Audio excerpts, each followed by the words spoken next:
అండి. ఇప్పుడు మీకు చూపిస్తుంది శ్రీ సత్యసేవ కేంద్రం అండి ఇది. అంటే ఇది వృద్ధాశ్రమం అండి. వృద్ధాశ్రమం అని ఇక్కడ ఎక్కువ మంది ఉండరండి. కేవలం 10 మంది మాత్రమే ఉంటారు. ఒక్కసారిగా వీళ్ళని ఇలా చూడంగానే నాకు చాలా బాధ అనిపించిందండి.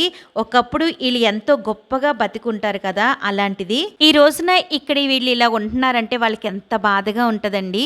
ఇక్కడ ఉన్న వాళ్ళని ఎవరు లేని వాళ్ళు అయి ఉంటారు. ఉన్నా సరే చూసుకోలేని వాళ్ళు ఇక్కడ ఉంటారు. చక్కగా పిల్లల దగ్గర ఉండి మనవళ్ళు మనవరాలతోని గడపాల్సిన వాళ్ళు ఇప్పుడు ఇక్కడ ఉన్నారంటే వాళ్ళకి ఎంత బాధగా ఉంటదండి. ఈ వయసులోని వీళ్ళకి ఇంత బాధ అవసరమా అనిపించింది నాకైతే. వీళ్ళు చూస్తే చాలా బాధేసిందండి. ఇక్కడ వీళ్ళని శ్రీ సత్యసాయి సేవా కేంద్రం వాళ్ళు చాలా బాగా చూసుకుంటారంటండి. ప్రతి వారం డాక్టర్ చెకప్ కూడా ఉంటది వీళ్ళకి.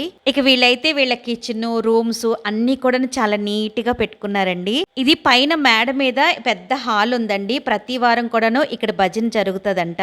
ఇంతకీ ఇది ఎక్కడుందంటే ఏలూరు రామకృష్ణపురంలో ఉందండి. థ్యాంక్స్.